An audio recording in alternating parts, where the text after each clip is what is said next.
We are back with your regular favorites. Jim Wyckoff and Technically Speaking is coming up right now.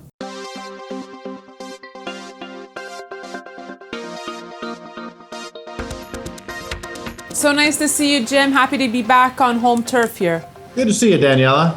So much ground to cover, Jim. Everything from Greece to the FOMC, which is happening right now, but we won't get any news from there until 2:15 Eastern Standard Time tomorrow. So what's happening in the markets right now? Well, today the marketplace, and yesterday also, we're just kind of on hold waiting for the FOMC, the results of which will be out Wednesday afternoon. And there's speculation that the Fed will announce some kind of a further easing. I think the question is what type of easing, but the gold and silver markets right now are just kind of in a holding pattern, as are many other markets ahead of the FOMC results. I think the important thing to point out here about the gold market is that the bulls have recently gained some upside technical momentum as we've seen a decent rebound off of the lows. So if we can push August COMEX gold above the recent high of 1642.40, that's the June high, then the bulls are going to gain better upside technical momentum to push prices even higher. Also importantly, Daniela, we have seen some fresh safe haven investment demand come back into the gold market. So Jim, do you think this is the last move the Fed could make before the next election? Daniela, I think the Fed will make an accommodative monetary policy move, and the consensus is that it's going to take place on Wednesday, if not Wednesday, probably at the next meeting in 6 weeks. But I think the marketplace really senses that something is going to be at least said on Wednesday. Jim, were you expecting more of a reaction from gold following the Greek election? You know, the marketplace had pretty much factored in last week the results with the pro-bailout party gaining a slight edge. So the markets had pretty much factored that in, and the gold didn't react much. But again, what I think the important thing that we started to see last week was safe haven investment demand come into the gold market. Some bargain hunting. That suggests to me that the downside is limited in the gold market and that we're probably going to see some more upside price pressure here in the coming weeks. Right, Jim. And when I was at the IPMI last week in Las Vegas, a lot of analysts were echoing what you're saying, that we're seeing bargain hunters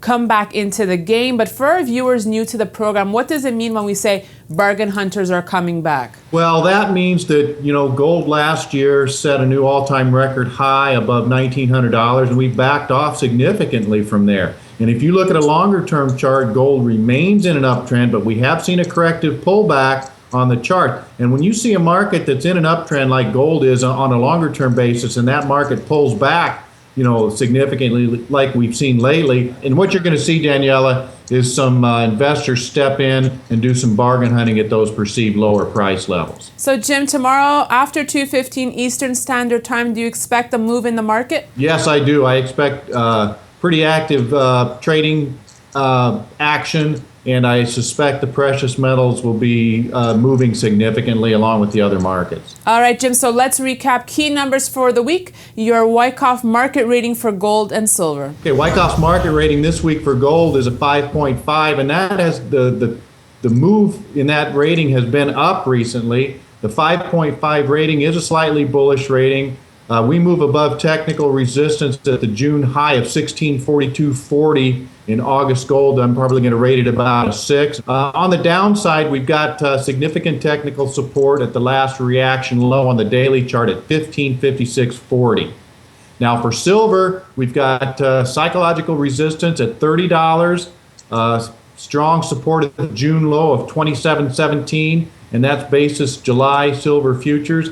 July silver has just been kind of chopping in a sideways range, and the bears do have the slight near-term technical advantage, so I'm rating silver at a 4. So a higher rating for gold from you this week, Jim, 5.5.